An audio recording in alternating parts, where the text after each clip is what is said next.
कैसे आप सब लोग। आप सबका स्वागत है सिर्फ पढ़ाई जोन में। मैं सक्षम और आज हम कवर करेंगे topic arithmetic progression. Class 10th का टॉपिक है और एकदम बिगिनिंग से एडवांस लेवल तक जाएंगे। हम बेसिकली इसको एनसीईआरटी लेवल पे कवर करेंगे। सीबीएसई लेवल में जो सीबीएसई के अंदर आता है, एनसीईआरटी के अंदर जो है, बोर्ड्स के अंदर जो पूछा जाता है, सब कवर करेंगे।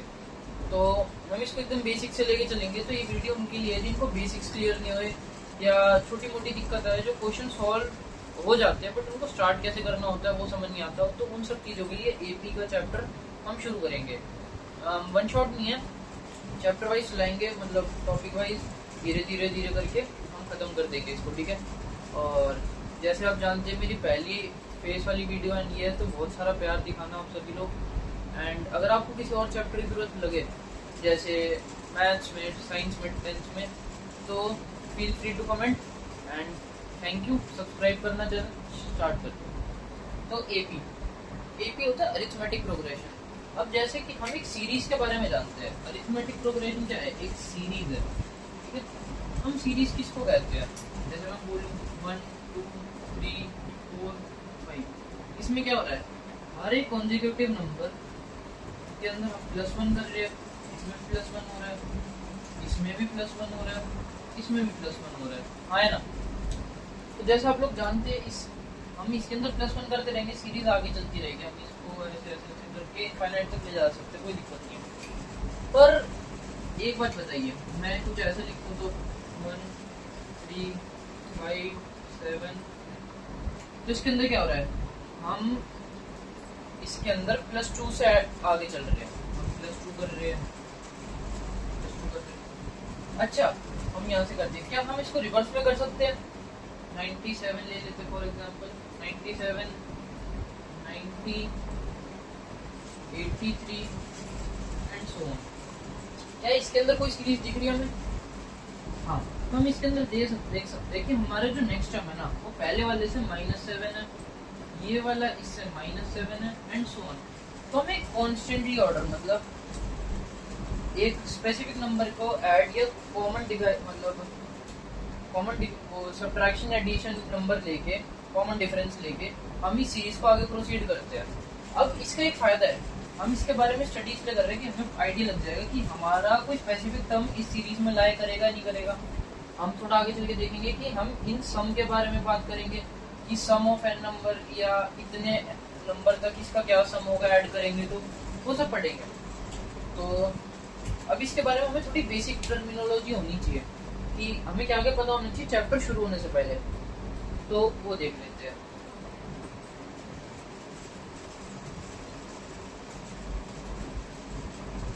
हमें सबसे पहले जानना है फर्स्ट टर्म के बारे में, ठीक है। फर्स्ट टर्म को हम यूजुअली डिनोट करते हैं ए से, ये जनरल कन्वेंशन है, बोर्ड वगैरह सब में ये होता है, तो मैं कहूँगा आप इसी को प्रेफर करें, ठीक है। फर्स्ट टर्म हम, और एक होता है कॉमन डिफरेंस, ठीक है। कॉमन डिफरेंस हम इसको डिनोट करते हैं डी से, ठीक है।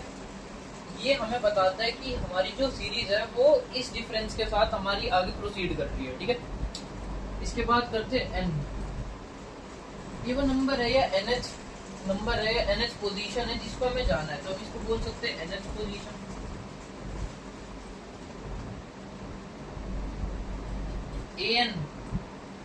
एन को हम बोलते हैं एनएच टर्म, मतलब अब एन भी तो कोई भी नंबर हो सकता है, कोई भी इंटीग्रल वैल्यू हो सकती है, बात तो है ना। तो आप लिख लो सबसे पहले, n is always an integer. N की वैल्यू सिर्फ एक इंटीजर हो सकती है, और वो भी to be specific positive, is always n, always a positive integer, ठीक है ना। वो नेगेटिव हो सकता, 0 होगा तो देखी जाएगी, और हमेशा पॉजिटिव एक इंटीजर होगा, ना फ्रैक्शन होगा, ना डेसिमल होगा, ना रैशनल होगा, ठीक है। हम कहेंगे इसको एनएच टर्म, जो एन की वैल्यू हमेशा पॉजिटिव इंटीजर रहेगी, ठीक है। और फिलहाल के लिए हमें इन चीज़ों से मोर देन सफिशिएंट आइडिया लग जाएगा कि हम अपने चैप्टर को शुरू कर पाए फिर हम आगे भी और चीज़ों के बारे में पढ़ेंगे, तो आई होप इतना समझ आ गया होगा। तो थोड़े एग्जाम्पल से समझते हैं। लेट्स से एग्जाम्पल ले लेते हैं हम। ए हमारे पास 1 गिवन है, डी हमारे पास 3 गिवन है, और हमें ए एन की वैल्यू बतानी है एट एन इक्वल टू 5 पे। ठीक है, अब हम इसको जनरली देखेंगे कि हमें फिफ्थ टर्म जाननी है, फर्स्ट टर्म के आगे फिफ्थ टर्म हमें जाननी है। तो हम क्या करते हैं, हम जनरली करेंगे 1, फिर हम 1 में +3 करेंगे तो 4, फिर +3 करेंगे 7, फिर +3 करेंगे 10, ऐसे चलते रहेंगे। पर अगर ये n की जगह 5 की जगह ये 20 हो जाए, 100 हो जाए, कितना भी बड़ा नंबर हो सकता है, तो रिलायबल मेथड नहीं है हमारा। ठीक है, तो हम ये काम ना करके इसको इक्वल टू 20 की रहने देते हैं। ठीक है, हम इसका ही फॉर्मूला पढ़ते हैं। उस फॉर्मूले का नाम है an equal to a plus n minus 1। ठीक है, ये फॉर्मूला हमें nth टर्म के आइडिया देता है। अब हमारे पास ये सारी इंफॉर्मेशन हो तो हम एक मिसिंग चीज को निकाल सकते हैं। अब इसके अंदर मिसिंग क्या है, हमारे पास an मिसिंग है, तो वो निकालते हैं। तो चलो डालिए देखते हैं फॉर्मूला में। an equal to a1 plus n minus 1, 20 minus 1, 19, 20 minus 1, और d हमारे पास 3 है। ठीक है, इसको थोड़ा आगे प्रोसीड करते हैं। 1 प्लस 19 इंटू 3। ठीक है, इसको आगे करेंगे। 9 3 27। ठीक है, 9 3 27, 57 प्लस 1 का आंसर आ गया हमारे पास 58। इसका मतलब है जो इसकी 20th टर्म है वो 58 है। ये तो मतलब हम इसको ऐसे लिख सकते हैं a20 इक्वल टू 58। ठीक है, सिंपल। तो हमें ऐसे ही अपने आगे प्रोसीड करते हैं। तो अब हम बिना देरी करे एक्सरसाइज पे शुरू करते हैं। हम फर्स्ट एक्सरसाइज से शुरू करेंगे एंड डिफरेंट टाइप्स के क्वेश्चन कवर करेंगे, जिसमें जो टफ है, ट्रिकी है, उन सबको कवर करने का ट्राई करेंगे। फिर उसके अंदर कोई आपको डाउट लगे आप कमेंट में करना, उसकी एक स्पेशल वीडियो डाल सकते हैं हम। और सारे क्वेश्चंस कवर करने में, क्योंकि सेम टाइप के क्वेश्चन से कोई सेंस नहीं बनता, इंस्टेंट मैं आपको ट्रिक्स बताऊंगा, स्पेशल क्वेश्चन कराऊंगा जिसमें जरूरत है, और बाकी आपको ट्राई करना। एंड कमेंट्स तो ऑलवेज ओपन है। तो बिना देरी के शुरू करते हैं। तो अब हम स्टार्ट करते हैं पहले क्वेश्चन से, एक्सरसाइज 5.1। ठीक है, देख लेना, अभी मेरे पास शायद पुराने वाली एनसीईआरटी है इसमें। ठीक है, तो पहले बोल रहा है a taxi fare with each kilometre when fair is 15 rupees for first kilometre and 8 rupees for additional kilometre. ठीक है, तो बोल रहा है जैसे कि उसको डिस्टेंस जाना है, तो पहले जो किलोमीटर है उसके लिए उसने ₹3 दिए, और फिर हर एक किलोमीटर के लिए उसने 8 किलोमीटर दिए, 8 रुपए दिए। ठीक है, ठीक है, ये कह रहा है मतलब पहले वाले पे 15 रुपीज और फिर 8 रुपए से। तो हम इसको एपी में प्लॉट कर सकते हैं कि हमारा फर्स्ट टर्म है ए 15 और डी हमारे पास 8। तो हम श्योरली ये एपी एक सीरीज बनाएगा, एपी सीरीज, क्योंकि एक कॉमन डिफरेंस आगे चल रहा है और वो कॉमन डिफरेंस चेंज नहीं हो रहा टर्म के बीच में। ठीक है, एक आपको बता दूं कि जैसे हमारे पास 3 कॉमन डिफरेंस दे नहीं रखा, बट हमारे पास सीरीज दे रखी है, तो हम उसके लिए क्या कर सकते हैं, हम a2 माइनस a1 कर सकते हैं, और ये इक्वल होगा a3 माइनस a2 के, या हम इसको एक जनरल फॉर्म भी लिख सकते हैं an माइनस an माइनस 1। ठीक है, सेंस बना रहा है आपको कि हमारी nth टर्म से जो एक टर्म नीचे वाली है हम उसको कॉमन डिफरेंस की इक्वल रख सकते हैं, सब इक्वल है डी के। ठीक है, सेंस बना रहे। ओके, तो हाँ, तो पहले वाले केस का है यस। सेकंड केस पे आते हैं। The amount of air present in a cylinder when a vacuum pumps remove 1/4 of the air remaining inside a cylinder at a time। तो चलो इसको देखते हैं। हमारे पास एक सिलेंडर है, ठीक है, मान लो ये पूरा भरा हुआ है, हमने इसकी 1/4 गैस निकाल दी, तो मान लो इसके अंदर हमारे पास 100 लीटर ऑफ गैस है, 100 लीटर ओरिजिनल गैस है, ओरिजिनल अमाउंट। फिर हमने इससे 1/4 निकाल दी, -1/4, तो इसके पास कितनी बची, 75 लीटर।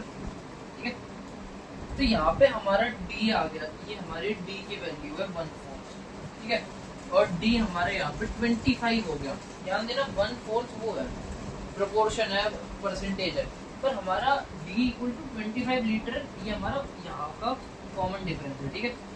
अब देखो, अब ये क्या करेगा, यहाँ से भी 1/4 ही निकालेगा, -1/4 है ना, सही बोला। तब ये क्या करेगा, 75 माइनस 75 इंटू 1/4 करेगा, मतलब 75 में से 75 का 1/4 निकालेगा। अब इसको कैलकुलेट करेंगे तो कुछ आएगा 75 इंटू 3/4, और ये कितना आएगा 150 25/4, और ये आएगा 56.25 ऐसे आ रहा है कुछ, ठीक है। तो ये हमारा D1 है और ये हमारा D2 है। तो हम दो कंसेक्यूटिव D2 और D1 कॉमन डिफरेंस को देख के बता पा रहे हैं कि जो अमाउंट है ना D का कॉमन डिफरेंस का, वो हर बार चेंज हो रहा है, क्योंकि इसके अंदर तो क्या हुआ था, इसका एक फिक्स था D, हर किलोमीटर पे 8 रुपए ही चार्ज करेगा ये, पर इसके अंदर ये ओरिजिनल पोजीशन को देख के कर रहा है। जो ओरिजिनल अमाउंट है उसका 1/4 निकलेगा, फिर इसका ओरिजिनल अमाउंट का 1/4 निकलेगा, तो ये नहीं है, सेकंड का है नो,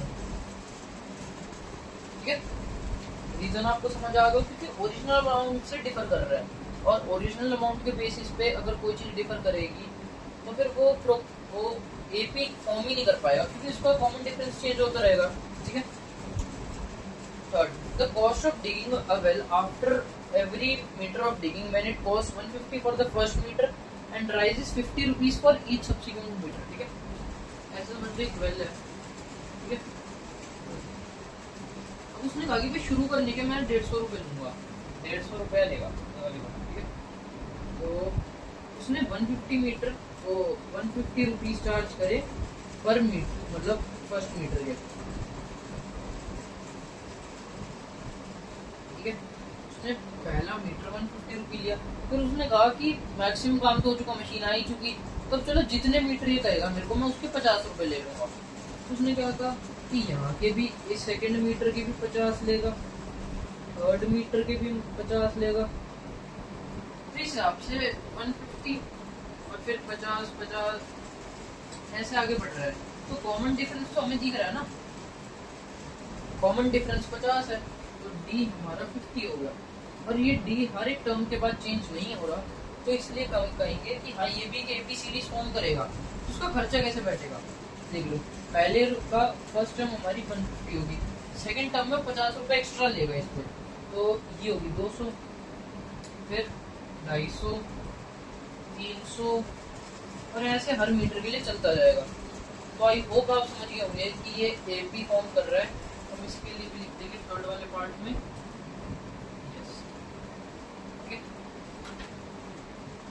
देखो, the amount of money in the account every year when 10,000 is deposited at compound interest, ध्यान देना कंपाउंड इंटरेस्ट लिखा है, एट 8% पर एनम। तो हमारा जो डिपॉजिट है वो हमारा 10K है, ठीक है, 10,000, और ये कह रहा है कि जो कंपाउंड इंटरेस्ट है वो 8% का है। तो ये डी नहीं है हमारा फॉर्म, क्योंकि ये जो 8% लिखा है ना, ये ओरिजिनल अमाउंट पे आता है। तो इसका फर्स्ट टर्म तो हमारा 10K हो गया, और जो कॉमन डिफरेंस है वो 8% लगेगा इस 10K पे, पर जैसे हम सेकंड टर्म पे आ जाएंगे तो उसका कुछ बढ़ चुका होगा रेट, 10K पे 8% लगा के ये कुछ 10,000 से ज्यादा ही अमाउंट बनेगी, और फिर जो 8% चार्ज लगेगा ना, वो लगेगा इस 10K एक्स्ट्रा अमाउंट पे, मतलब टोटल 10K और जितना इसको वो मिला एक्स्ट्रा रेट मिला, तो इसलिए ये एपी फॉर्म नहीं करेगा, क्योंकि ओरिजिनल अमाउंट से ये चेंज कर रहा है, और एक कॉमन डिफरेंस नहीं मिलेगा हमें हर टर्म में, तो इसलिए ये भी एक एपी नहीं फॉर्म कर रहा। फोर्थ में भी लिख देंगे। तो 5.1 का क्वेश्चन फर्स्ट इतना ही है, बेसिकली बस आपसे ये पूछ रहा है कि बताइए कि एपी है या नहीं है। अभी हम फिलहाल सॉल्व नहीं कर रहे हैं, अभी हम अपनी अंडरस्टैंडिंग पे काम कर रहे हैं। तो आई होप आपको समझ आ गया होगा कि क्या कुछ है। कोई डाउट है तो कमेंट सेक्शन ओपन है, फील फ्री टू कमेंट।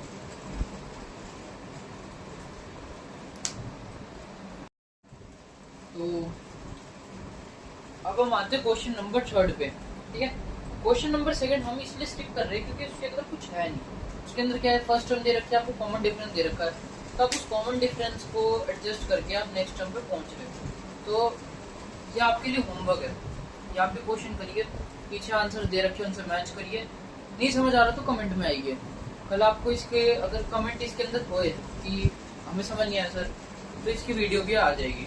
ठीक है, तो मैं फिलहाल शुरू करते हैं 3rd टॉपिक से, जो बेसिक्स बिल्डिंग के लिए बहुत इंपॉर्टेंट है। ठीक है, क्वेश्चन नंबर 3 क्या कह रहा है, उसके अंदर हमें दे रखा है कि फर्स्ट टर्म, और हमें इसके अंदर निकालना है first term and common difference. हमें एक सीरीज दे रखी है, तो सबसे पहले हम फर्स्ट सीरीज को फर्स्ट वाले क्वेश्चन से देखते हैं। उसके अंदर लिख रखा है इन्होंने 3 1 -1 -3 एंड सो ऑन। ठीक है,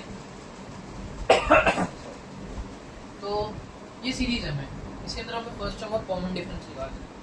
तो फर्स्ट टर्म तो ऑब्वियसली यही दिख रही है हमें, तो हम इसको ए बोल देंगे 3। कॉमन डिफरेंस निकालना है, हमें वैसे दिख रहा है कि -2 का कॉमन डिफरेंस, बट अगर मान लो कभी समझना है तो हम इसको एक सिंपल से करेंगे, a2 - a1 और a3 - a2। हम दोनों चेक करते हैं। सबसे पहले चेक करते हैं a3 - a2, मतलब ये और ये, इन दोनों को सब्ट्रैक्ट करेंगे। ठीक है, ये आएगा -3 माइनस -1। ठीक है, ये आ गया -3 + 1, ये आ गया -2। ठीक है, ये हमारा d हो गया। अब इसको कंफर्म करने के लिए हम इन दोनों का भी डिफरेंस देख लेंगे, तो ये आएगा, सॉरी ये a4 - a3 हो गया। ये फोर्थ टर्म है ना, first term, second term, third term, fourth. ठीक है, अब हम a3 - a2 भी देख लेंगे। तो a3 हमारे पास -1 और a2 हमारे पास 1, माइनस कर देंगे -2। अब a2 - a1 भी देख ही लेते हैं, ये आएगा 1 - 3 - 2। ठीक है, तो हमारे पास d आ गया -2। सिंपल, ठीक है, सिंपल, वेरी सिंपल। अब इसके अंदर हम करते हैं, जैसे सेकंड क्वेश्चन इजी है वो हो जाएगा, हम करते हैं थर्ड क्वेश्चन, वो भी क्वाइट इजी। तो हम करेंगे थर्ड पार्ट,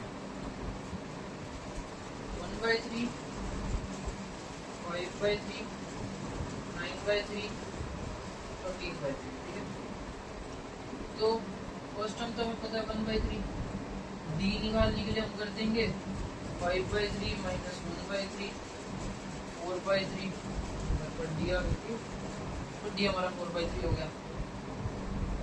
फोर्थ क्वेश्चन भी देख लेते हैं, डेसिमल देख के कई लोग हो जाते हैं खराब। तो इसके अंदर देखो हमें दे रखा है 0.6 1.7 2.8 3.9। ठीक है, तो सिंपल है, फर्स्ट टर्म हमारी 0.6 होगी, d हमारा हो गया 1.7 - 0.6, ये हो गया 0.9, ये हो गया 1.1। ठीक है, सब में 1.1 से इंक्रीमेंट है, तो d। तो थर्ड क्वेश्चन भी हो गया, क्वाइट इजी, बट बहुत इंपॉर्टेंट है कि हमें पता चले कि हमारा d क्या है, a क्या है, हम इसको क्या असाइन कर रहे हैं। तो अब नेक्स्ट क्वेश्चन पे चलते हैं। तो अब आ जाओ फोर्थ क्वेश्चन पे। ठीक है, हमें क्वेश्चन नंबर 4 क्या बोल रहा है, हमें बताने की AP है या नहीं है, और अगर AP है तो हमें इसके अंदर कॉमन डिफरेंस बताना है एंड उसकी 3 टर्म्स और लिखनी है।